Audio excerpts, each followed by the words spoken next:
Мынау жөнөкөй эле биринчи А дегенди эмнеден башташыбыз керек?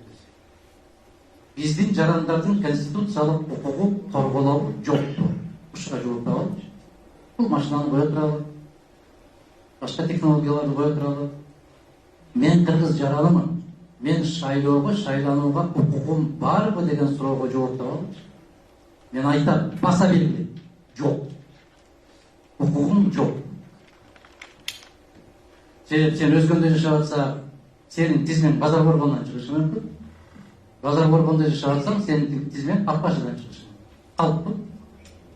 100% чык. Форма 2 деген бария бар.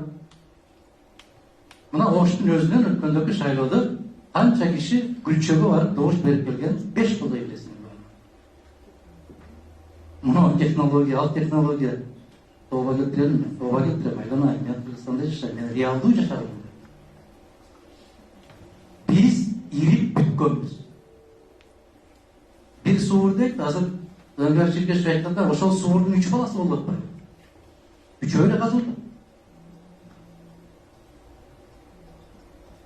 Кийинки шайлоодо көрүп атасыздар азыр, мына 3 партияга даярдык көргүлө деп бир эле киши барды чакырып чай берип аткан жок. Колгон токой миллионерлер чай берип атат.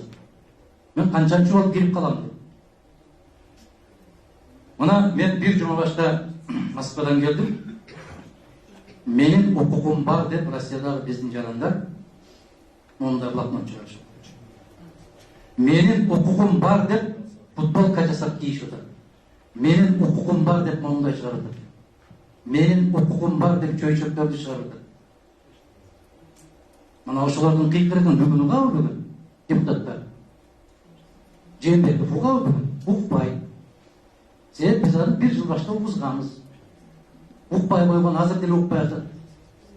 Жараткан Аллах Таала жазалай турган кишисинин кулагына тыгын тыгып, жүрөгүнө мөөр басып, көзүнө парда тартып коет. Бүгүнкү бийлик жаза ала турган бийлик.